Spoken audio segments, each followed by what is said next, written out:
Welcome to the RE Human Layer Security Podcast, the show that flips the script on cybersecurity. I'm Tim Sadler, the CEO and co-founder of Tessian, and in each episode, I'll be interviewing IT and business leaders about why we need to protect people, not just machines and data, to stop breaches and empower businesses to achieve their missions.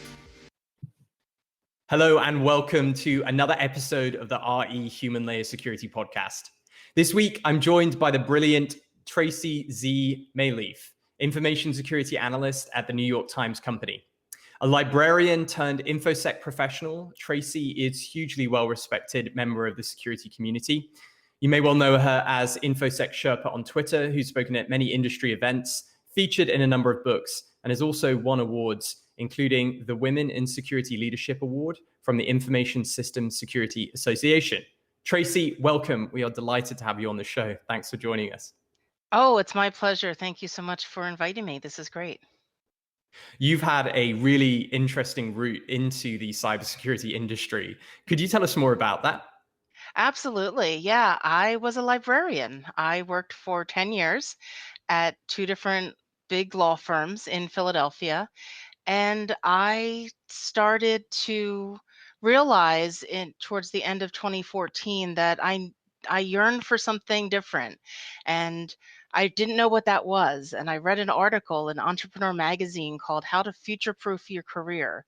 And I really took that to heart. And a couple of the tips they gave were to think back on all your past jobs, think about what excited you, what inspired you.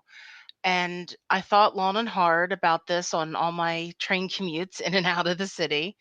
And I realized that the one thing that touched every job that I've ever had that I really enjoyed was a tech aspect. Now I know that's a very broad thing to say, but it was just whenever there was something technical, whether it was, fixing a printer or one time I had a job where I found this back channel email system that nobody knew existed. And I found that just by kind of tinkering around. So I had the realization that, you know what, I should make 2015 the year of my career. And I decided to test the waters and go to meetups, tech meetups. And I realized I was going to a lot of front end sort of events, a lot of UX, UI design folks, a lot of website development folks. And it was great and all, but it just wasn't really resonating with me. And it wasn't until someone I knew who spent a long time in the tech industry kind of pulled me aside and said, let me talk to you about back end stuff and security and cybersecurity, information security. I think you'd be good at it, and I think you would really like it. And fast forward to August of 2015, I took a two-part workshop with the Women's Society of Cyberjitsu called Cybersecurity Fundamentals. And my joke is they had me at port scanning. I just saw this whole new world of security. And my other well-worn joke is it's when I had the realization that my natural paranoia and distrust of things was a career path.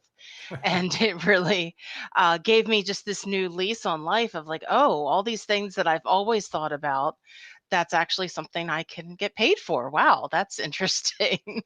So security became my quirky hobby, to the point in September of 2015, I emailed the CIO of the law firm where I was working and asked, hey, what's the law firm doing for Cybersecurity Awareness Month next month? And he was unfamiliar with it. And I had a proposal ready to go. I had this 5-point plan of how to do some security awareness training, which at the time I didn't realize it was even called that. And I thought either he'll like this or I won't hear back. And I heard back very quickly. And he said, I love this. We're doing this plan. You're going to be in charge. And I wound up running for the firm just a 1-month weekly email of infographics about security awareness. And November 1st, I asked the CIO, how did that go? What else can I do? And his response was more along the lines of, well, you can do that again next year.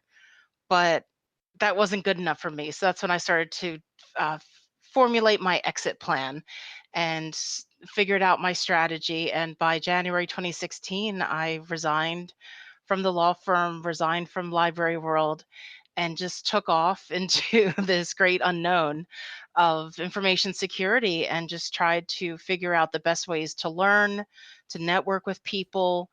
And I created my own business, which I called Sherpa Intelligence, to make money while I was studying and meeting people and understanding the industry. And I did that for about a year and a half before landing my first SOC analyst role. So I know that I see a lot of times either young folks or career changers like myself really unsure of that timeline of, well, when will something happen? How do I get a job in information security? It's patience and persistence and having a plan, which, in hindsight, I realized I had all that. But when I was in the heat of the moment, I'm not sure that I realized I really did have this whole plan set out in front of me. And yeah, now I'm here. And it's kind of amazing, even to me, that all that has transpired in just a few years. But it is possible to make a career change. It's possible to be in information security without a computer science or tech background. I am just very aware of my skills and what I bring to InfoSec, and I use that to the best of my ability. Tracy, that's awesome. Thank you for sharing that with us. And I'm going to circle back to this a little bit because Sure. I think something we hear a lot in the security industry is that one is that it's really hard to find great people, and security teams are kind of struggling to recruit the talent they need. And the second thing is that we hear from candidates that are trying to break into the sector that it's really hard to break in. What is your advice to people that are trying to start a career in security, especially if your previous career experience isn't from that area? Absolutely. A couple things. First one is networking. And I mean people and computers. So um, if you do not have a tech background, I always tell people to pick up the CompTIA Network Plus book or whatever equivalent suits you. But you need to understand how information is processed or travels, you know, uh, on through the interwebs so that you can even understand what you're doing, what you're talking about. So that's the first thing. But then it's also networking with people. Get out, talk to people, ask them what their what was their greatest failure and how did they recover from it. I have found that people often love to talk about themselves, first of all, but also people take a point of pride of demonstrating their resilience and what they've learned from something. So that's always a fun icebreaker question of, hey, is there something you can share with me that you failed at, to kind of give me hope, for what I'm doing. And I've never had anyone scoff at that question. People usually light up and are always excited to tell me a time that they wiped the logs or did something something that you're not supposed to, and how they recovered from it. The other thing I would recommend is staying on top of the news, being able to speak, even just briefly, a couple sentences about what's going on in the world, and as it relates to cybersecurity. And I have a great example of that, and it's absolutely a true story. The day of my job interview to be a SOC analyst, a security operations center analyst, was the same day as WannaCry. Now, when I woke up this morning, or that morning, I started to hear some news, and I don't think at the time we had a name for it yet. We just knew that something was going on, mostly in the UK, mostly with the NHS. We didn't really know too much, but I remember thinking to myself, if I were me and interviewing me today, I would ask me my thoughts about this topic, and maybe give some examples of how I would remediate it. And that's exactly what I did. I had about a 45-minute drive to the interview. I listened to a news channel to get everything that I could about it. And sure enough, the very last question was, there seems to be something developing today. What do you know about it? And they actually said, give us 3 ways you'd remediate it. And because I was aware of what was going on and I anticipated questions, I was able to knock that out of the park, as we say in American vernacular. Sorry. I hit a rounder. Is that a cricket term? Does that help? um, I'm here for all your sports analogies for cybersecurity. I could do this all day. Um, and I was ready to go. And I know that impressed them because there was one thing that I mentioned that they hadn't thought of because it was more human centric and not tech centric. So yes, I got the job. Spoiler alert. And I feel that's really important. And I tell people to set up Google alerts for keywords like cybersecurity, like breach, like malware, like information security, and just understand, every day. You don't have to spend a ton of time, just know what's going on, because if someone asks you about Colonial Pipeline and you don't know what that is, um, that's kind of a problem. Our industry moves too quickly for you to not be up on the news. So that's what I recommend to people: is you need to network with people, understand a network from a technical sense, and be on top of the news. That's just the bare minimum to get started, in my opinion. Something I'm fascinated by that resonates with my personal experience coming to security as well. When I founded Tessian, I wasn't from a security background either. And I think having that kind of almost naivety to the sector helped me sort of open my eyes and see problems or opportunities that others who'd been in the industry for a very long time may have not seen. Does that align with your experience? And, I'm curious, what did a former librarian moving into the security world see for the first time? And do you think it helped that you weren't sort of already biased by 2 decades of experience in the sector? Have you been able to see things that others haven't? Have you been able to bring kind of a fresh perspective to the companies and to the teams that you've worked in? Oh, absolutely. I believe so. That's how my empathy as a service to create a culture of security talk came about. I was shocked to see how people in the industry regarded users. And that's, I mean, the dirty secret in librarian world is that many librarians like to complain about library users as well. They're not necessarily open about it. Um, maybe on librarian Twitter they're open about it, but I was observing a lot of what felt like openly hostile attitudes that InfoSec people had towards end users. And that really shocked me because empathy and understanding what a user is asking for is a foundation in library science. So that really threw me for a loop when I first started, and it made me think a lot about my library science roots. And there's this 7-step process of helping library users called a reference interview, and I created a whole talk around that, around these 7 steps, how you can approach problems differently, how you can listen differently, how you listen to what the end user is not saying in order to help them, not to make assumptions. I always give the example of, a user will say, I saw an email that looked suspicious. I clicked on a link. I went to the site. I closed the browser and then I called you. So my question is, okay, well, what transpired between opening the browser, looking at the website, and closing it? And this has actually happened to me. I've had people say, oh, well, it asked for a username and password and I entered it and the site didn't do anything, so I just closed it. Well, they just gave away their username and password, and they didn't mention it the first time because either they didn't think it was important because the quote unquote website didn't work. Maybe they thought it didn't go through, um, or maybe they were scared to admit that they did that and they didn't want to get fired. So having that empathy and that keen listening skill to circle back around of, okay, well, let's circle in on hone in on this, what transpired there.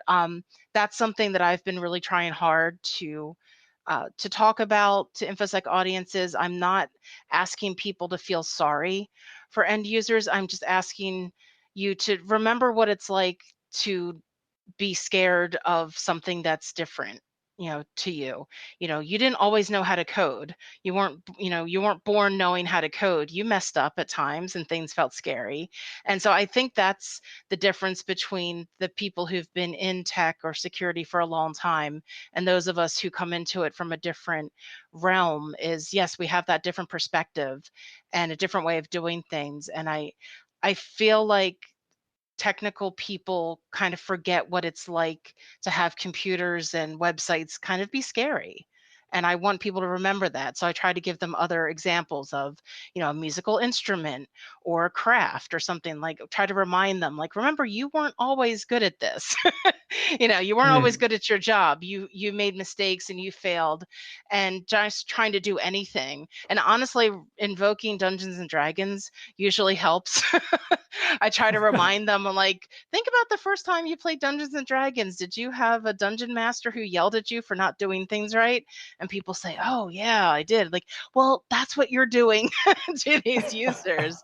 And I honestly, that line has worked more often than not with people. And like, oh, okay, yeah, right, right. I didn't like how that made me feel. Like, that's how you're making your end users feel. So trying to bring that whole thing full circle and getting people to understand that if your users like you and trust you and you're approachable, they're going to be more quick to tell you about things that they're seeing. They're going to be more quick to listen to what you say, rather than have this adversarial relationship that doesn't do anybody any good. There's a lot to unpack here, and this is a topic. This is a topic I'm really passionate about too. The first thing, I guess, is why do you think the security industry, and I would agree with your statement, why do you think the security industry kind of has this default hostility towards the human in the loop, or the kind of ignorance or the stupidity of the end user? It seems that security teams often think, well, if we could just take people out of the equation, everything would be all right. But why do you think that as an industry we generally come at it from it's on the person to make the right decision from a security perspective 100% of the time, and if they don't, then that's on them? That's a tough question. I'm trying to figure out how to diplomatically answer that. I think some of it just stems from security initially just being born out of tech, which historically was always that, right? It was like a dark room or a room in the basement, kind of like the IT crowd. Just it was just like the forgotten, scary place. And I think tech and security weren't woven into the workplace early on, so it always had this others kind of feeling. And I also think the skill set that one needs to be good at tech is that sort of, ones and zeros kind of attitude, and it doesn't really leave room for humans. Um, but technology has evolved, but not necessarily all the tech workers have. And I mean that for a variety of ways. We hear also still how much diversity, inclusion, equity, and inclusion is lagging in tech. So I just feel like the people haven't kept up with all the technological changes that the computers have morphed into. So there's still kind of that old school, kind of sheriff mentality of, I'm the one who does security here and you listen to me. Hmm. As Cartman famously said on South Park, respect my authority is, respect my authority is kind of the attitude that people have. And that just needs to that just needs to grow. And I think that people can change and can do this, once they see examples. So that's why I do my best to lead by example. And Hmm. I encourage others to, because I think that some folks just don't even know what that means to to be empathetic and maybe need some examples. So fine, I will talk to you and give you examples. I will let you watch what I do. And that's why I created this talk, because the empathy as a service, because I wanted people to understand, what it's like, to be empathetic, to take time and listen. So that's kind of the best answer I can give, is that just I think it's we haven't shed some of the old mentalities. And I'm not sure what else we can do to shape that, other than just more people like myself trying to show how we have to evolve along with all the technology. Yeah, I completely agree with this idea that things will change. I think they have to. We need to make it as easy as possible for people to do to do their work, to do their best work without security getting in the way. And I think there's still a huge shift that needs to happen here, but fundamentally that requires a different skill set, requires a new area of focus. You mentioned in your talk empathy as a service to create a culture of security. Could you tell us a bit more about that? Sure. The talk is, like I mentioned, is based on these 7 steps of a reference interview, and I go through each step, and I give examples of listen again, like listening for what people don't say. I even give examples of what it's like to try to give support to someone who doesn't speak English, doesn't speak the same language as me, doesn't speak English, and how you can utilize tools to do that, and how best to use tools. And again, without making the person feel bad. And when I give that talk in person, I try to do a little exercise with the audience where I tell them, you want to feel empowered. When you deal with end users, they should walk away from an interaction with you feeling empowered, not scared. So trying to get away from that whole FUD, the fear, uncertainty, and doubt mentality that a lot of security people like to throw around. Trying to get people to look past that and explain that you want your users leaving an interaction with you feeling empowered, that they can make some decisions or come to you with questions. So I use a variety of stories from my real work experience, my real life. I use some quotes, just just kind of break things down. And I even give an example of how to write an email because many times I see, there's no salutation, everything is lowercase, no punctuation, and my joke is, no, you are not E. Cummings. You need to use punctuation. You need to use sentence case, and I show an example on the screen of a sample email, which is 2 sentences but conveys 4 important facts of information. And just being able to communicate succinctly and clearly is another step that people can do to help build this culture of security. People want to understand what's going on. They don't want to be talked down to. So great. And you don't know how to do that, I'm going to give you some examples. So that's what I wanted to accomplish with the talk, to just give people a template to use of how to communicate better, how to adjust their attitude, as we say here in Philly, to deal with people. So that's how the talk came about, and I love giving it because the responses always amaze me. I gave this talk at the last DerbyCon, and it surprised me because that's a very technical audience, and I had a good turnout and people were into it, and they even got my liberal arts references, so I was very impressed with that crowd. And when you brought this to teams and you brought this to companies you worked for, have you had any people comment on the effectiveness of this, and what changes have they seen in feeling more empowered to do their work? Well, at one employer, I actually did get a financial award for the work that I did. I had a higher up tell me, you've completely changed the way that we regard security, because we're looking at the people centric part more. So that was very nice to hear. It's still a process. Not everyone is on board with it. There's still people out there who don't think security awareness training does anything. And my take on that is, well, maybe because it was done in a condescending and mean way that people don't want to pay attention. So I think it's a mixed bag of how it's received. I tend to think that people who've been in the industry longer are a little more resistant to it, but others see it. So it's been a mixed bag. I have long equated infosec with being a Sisyphean task. I mean, just every day we're up there trying to push that boulder up a mountain. And some days you make progress, and some days you don't, but it's just kind of that never ending battle, of trying to swim against the stream. I'm going to put you on the spot here. Can you give some examples of what is a kind of a condescending and mean way to do security awareness training?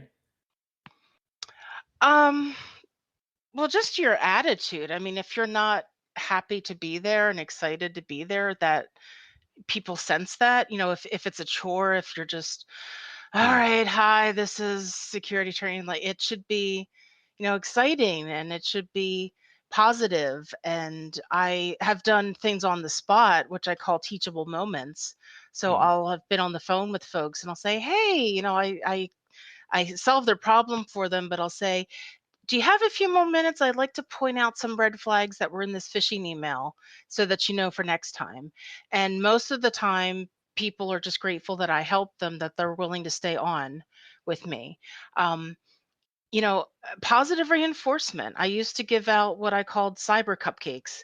And, when you work, especially in these days when everybody's distance, I couldn't reward them with something tangible. So I would find a good photo of a cupcake online, and if somebody reported a fish that was maybe particularly challenging, maybe it was a more sophisticated phishing email, and they reported it, I'd send them a JPEG of a cupcake.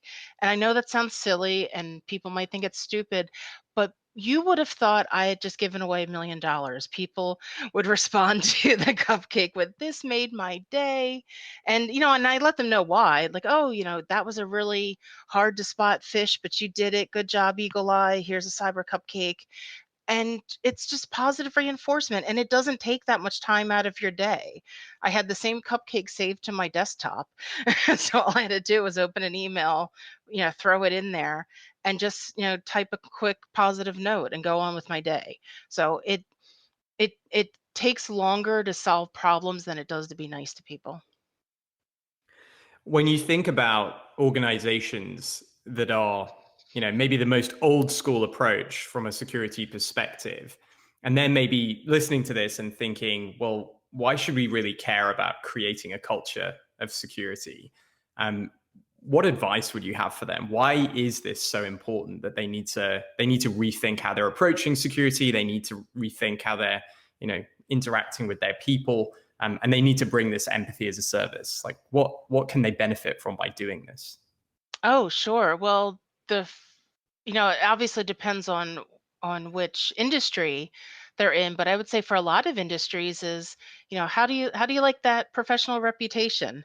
No matter how much cybersecurity insurance you think you have, it's kind of hard to fix a reputation if you've been exposed in a way. So that's, it's going to affect your bottom line. And then there's the whole aspect of insider threats, and also just having happy employees.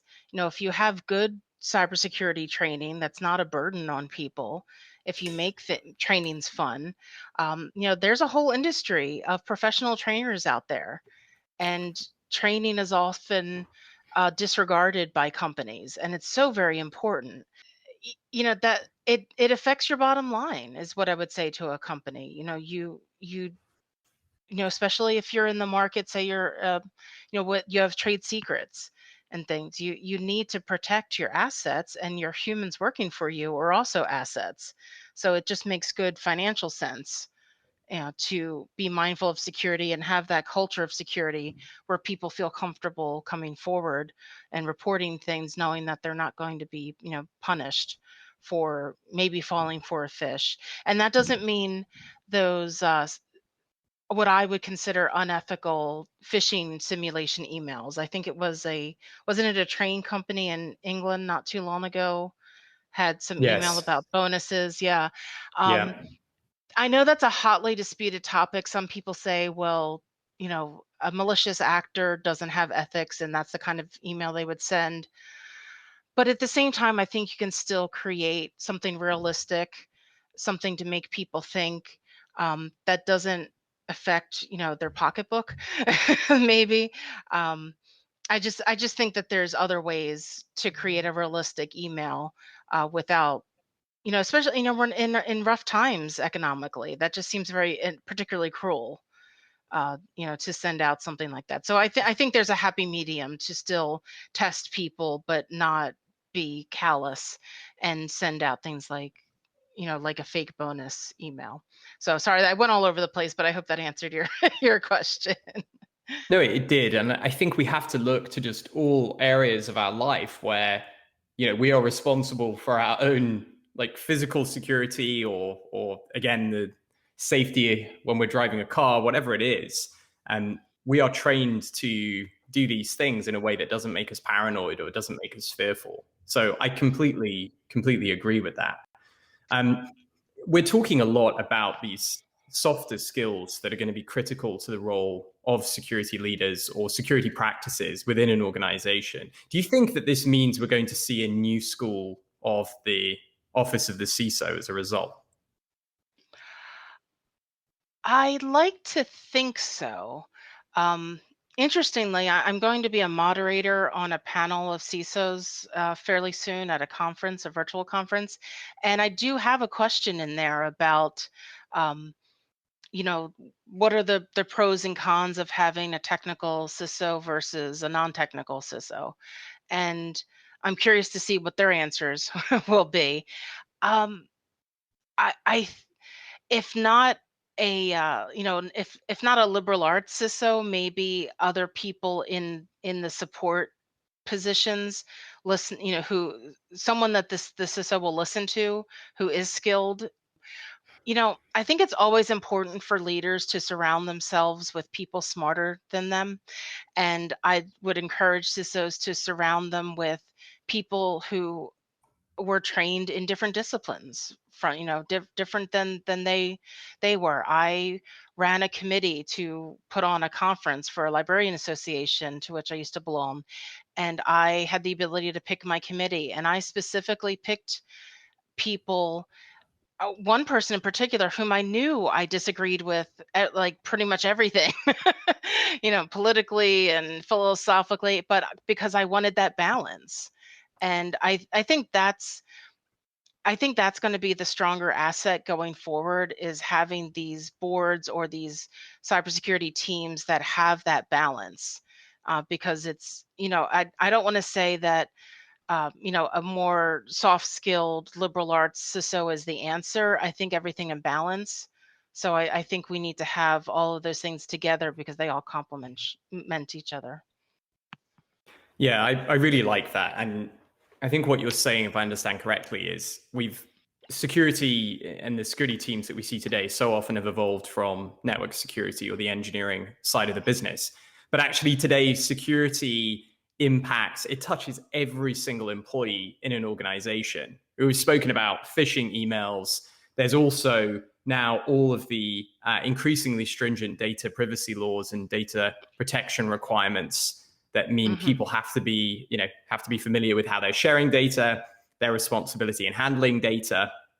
What this means is essentially people are the gatekeepers to the most sensitive systems of data in the enterprise, and ignore them at your peril as a security team. You have to engage with them, you have to motivate them, you have to lead them, and crucially, their happiness is a function of how the security team are working with them. And if the security team are, leading in a kind of, authoritarian like regime, or they're leading with they're leading with fear, uncertainty, and doubt, that's not going to create the right experience. It's not going to make you an amazing company to work for and make your people feel like you've got their back.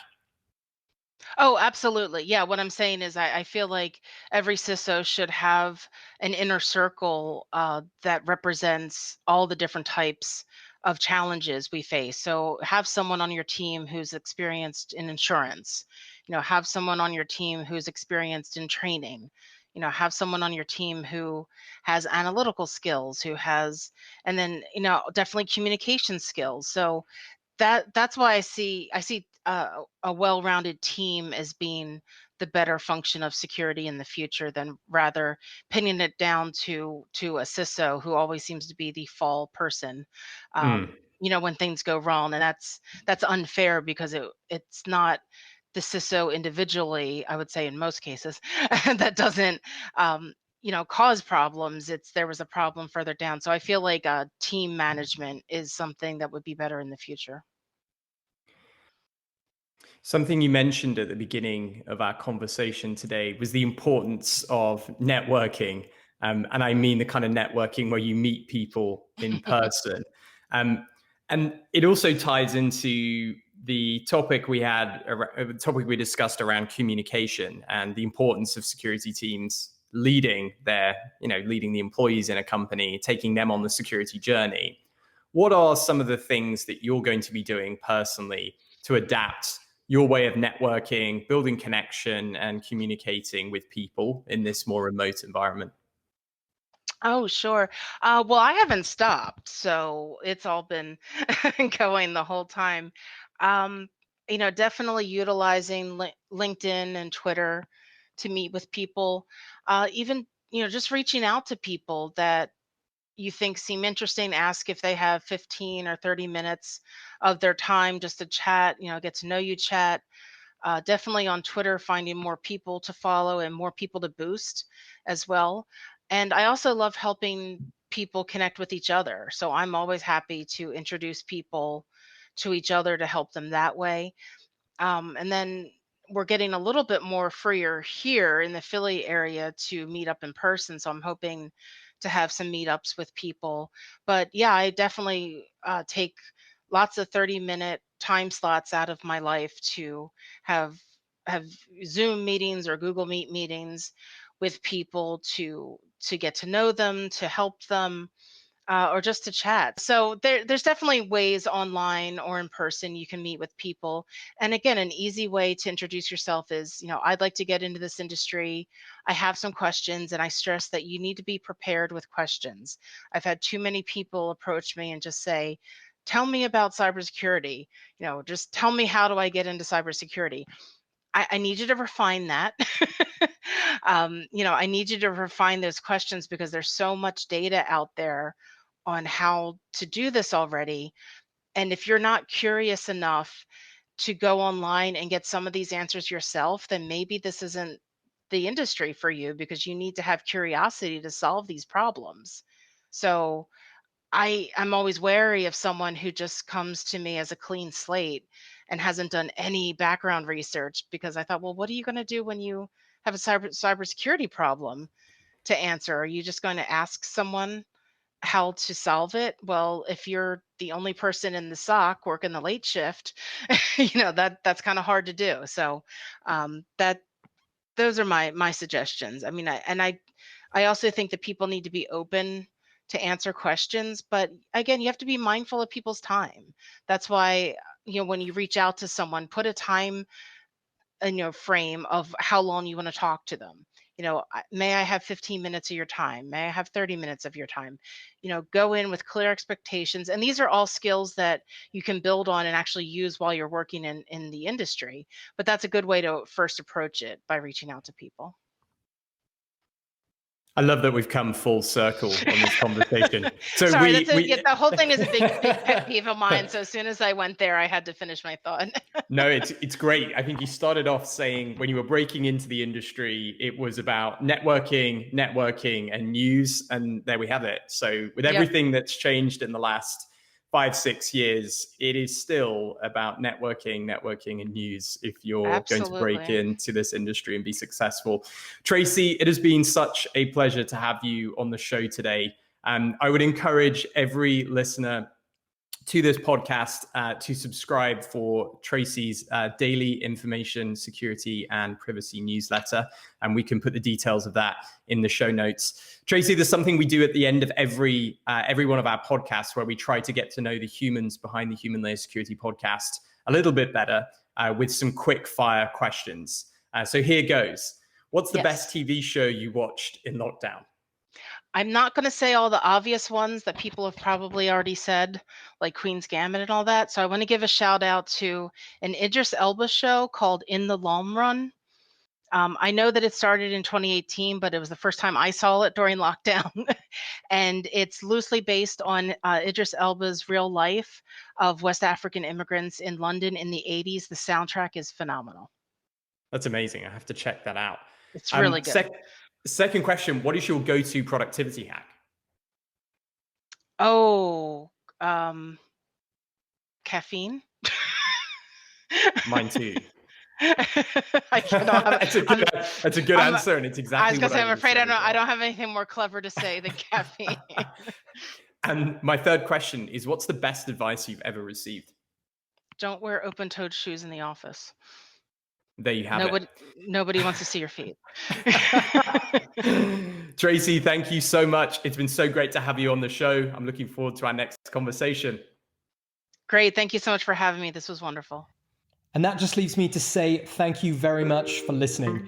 We'll be back with more human layer security insights in our next episode. But if you can't wait that long, you can visit our blog at tessian.com/blog, where you'll find lots of amazing content, advice, and tips.